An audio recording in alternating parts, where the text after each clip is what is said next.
And as governor, I, particularly for women, because I've seen for a long time, women who do 6 months where a man can be near his family and get supports and visits. Women all go to Framingham. Very few have facilities. If you're from North Adams or whatever, you're going to be, some of the sheriffs have opportunities now for women, but not the way we should. And Framingham's not a great place. And there are women who are there who don't get the kind of resources or access to rehab. And then you have moms and women who are pregnant. You have all the additional issues. So that is something that, since I've been in the Women's Bar and the Women's Bar Foundation, we've worked on fairness for looking at how women are housed.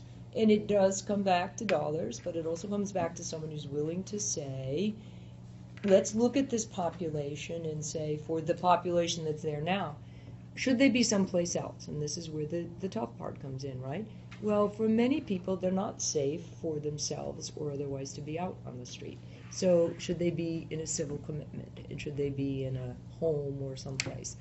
And then we run into the other issues. We've been making a great effort to try and get people out of, civil commitments and more integrated into society. But in the end, for someone who at 3 o'clock in the morning is, having a schizophrenic episode, or who is had too much to drink and becomes dangerous, what do? We call 911.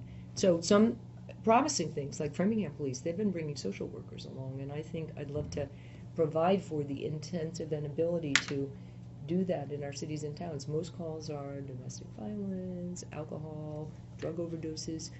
They're very smart, I think, to recognize that many of the calls they go out on don't involve criminals. They don't need their guns, but they need someone, instead of arresting someone, bringing them in, have a judge pink slip them, they can get people to help and services that they need. But we don't have enough of those. And then for the people who do come in to court or being arraigned, and sometimes it's the only way to get them services because they don't have insurance, but if it's court ordered, they can get them.